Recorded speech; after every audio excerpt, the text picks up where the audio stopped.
ইষ্ট স্বার্থ প্রতিষ্ঠা আপন দেশু ইষ্টপ্রাণ দাদা এবং মায়েরা সবাইকে জানাই আমার আনন্দিত জয়গুরু। আজকে আবার আসলাম একটি ইষ্ট প্রসঙ্গ করার জন্য। আজকের ইষ্ট প্রসঙ্গের মূল বিষয়বস্তু হচ্ছে পরম প্রেমময় শ্রী ঠাকুরের দীক্ষা নেওয়ার উদ্দেশ্য কি এবং ঠাকুর কেন এই দীক্ষার ব্যবস্থা করলেন তা আজকে এই ভিডিওর মাধ্যমে জেনে নেব। তাই ভিডিওটি সম্পূর্ণ দেখবেন এবং ভালো লাগলে একটি লাইক করে চ্যানেলটি সাবস্ক্রাইব করে রাখবেন। সত্যানুসরণের প্রথমে শ্রী ঠাকুর বললেন, অর্থ মান-যশ ইত্যাদি পাওয়ার আশায় আমাকে ঠাকুর সাজিয়ে ভক্ত হইও না। অর্থাৎ ঠাকুর আমাদের স্পষ্ট বললেন, টাকা পয়সা ধন সম্পত্তি পাওয়ার আশা কিন্তু থাকলে হবে না। ঠাকুর যে আমাদের চলার পথ দিয়েছেন, ঠাকুর যে বিধান দিয়েছেন তা জীবনে চরিত্রগত করাই জীবনের উদ্দেশ্য হতে হবে। তাই শ্রী ঠাকুর বললেন, বিহিতভাবে না চলো যদি আশিস কিন্তু ফলবে না, করবে যেমন হবে তেমন, অন্য কিছুই হবে না। তাহলে আমরা যেমন কর্ম করব তেমনভাবেই কিন্তু ফল লাভ করব, ঠাকুর স্পষ্ট বলছেন। তাই আমাদের শুধু দীক্ষা নিলে হবে না, ঠাকুরের বলা পথে চলতে হবে, ঠাকুরের বিধান মানতে হবে, ইষ্টভীতি করতে হবে। অনেক লোক দেখবেন বলে দীক্ষা নিলাম, অনেক দিন হয়ে গেল কিন্তু কিছু হলো না। এই প্রসঙ্গে বর্তমান আচার্যদেব শ্রী বাবাইদা বলেছিলেন, আমি যদি পাকা নিয়ে বসে থাকি তাহলে সেটা থেকে আমার গায়ে বাতাস লাগবে না, শুধু বসেই থাকবে। তাহলে আমাকে কিছু করতে হবে, তবেই কিন্তু ফল লাভ করব। তাই ঠাকুর একটি বাণীর মাধ্যমে আমাদের বলেছেন, কর্ম নাই চিন্তা সৎ, পাতর পেচল নরক পথ। আমি কর্ম করব না আর চিন্তা করব আমার এই হয়ে যাবে সেই হয়ে যাবে, তাহলে আমার কিছুই হবে না। তাই ঠাকুর বললেন, না করে যে পেতে চায় দুঃখ তাহার পিছে দেয়। অর্থাৎ কিছু না করে শুধু পাওয়ার আশা রাখলে হবে না, কিছু করতে হবে, কর্ম করতে হবে। ঠাকুর আবার বললেন, না করে যে পায় সেই পাওয়াই তার একায়।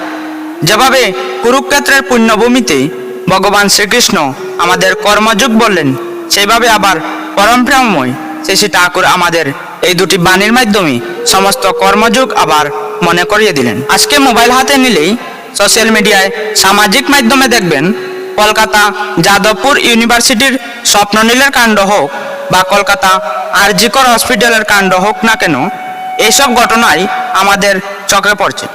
এইসব ঘটনা থেকে আমাদের মনটা এতটাই বিষাদগ্রস্ত হয়ে রয়েছে, সমাজের এই পরিণতির জন্য আমাদের মনে পড়ছে স্বয়ং পুরুষোত্তম শ্রী জনার্দনের প্রতিশ্রুতির কথা।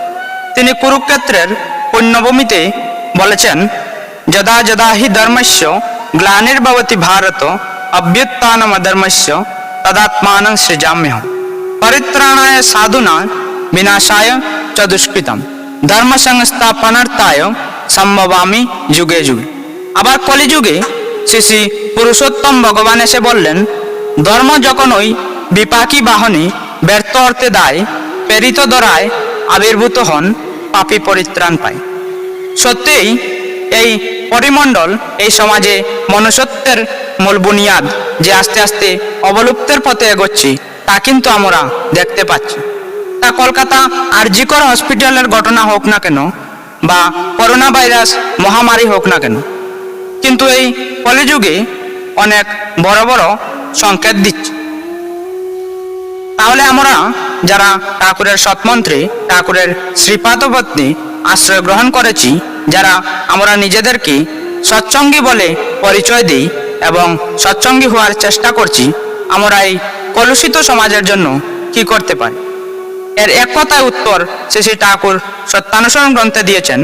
তিনি বলেছেন, গুরুর আদেশ কার্যে পরিণত করাই, গুরুকে লক্ষ্য করে চলাই শিষ্যের প্রাণপণ কর্তব্য। তাহলে এই সমাজকে কলুষমুক্ত কিভাবে আমরা করতে পারি? এর এক কথায় উত্তর পুরুষোত্তম শ্রী ঠাকুরের শ্রীপাদপদ্মে আশ্রয় গ্রহণ করে তার যে অমৃত কথা তা বললে হবে না, শুনলে হবে না। ঠাকুর আমাদেরকে রিমাইন্ড করছেন, আমাদেরকে রিমাইন্ডার দিচ্ছেন। চারটি কথা তিনি বললেন, দর করো হও পাও। তারপরেই বললেন করাই পাওয়ার জননী, এবং দুটি সাবধান বাণী দিলেন, না করে যে পেতে চায় দুঃখ তাহার পিছে দেয়।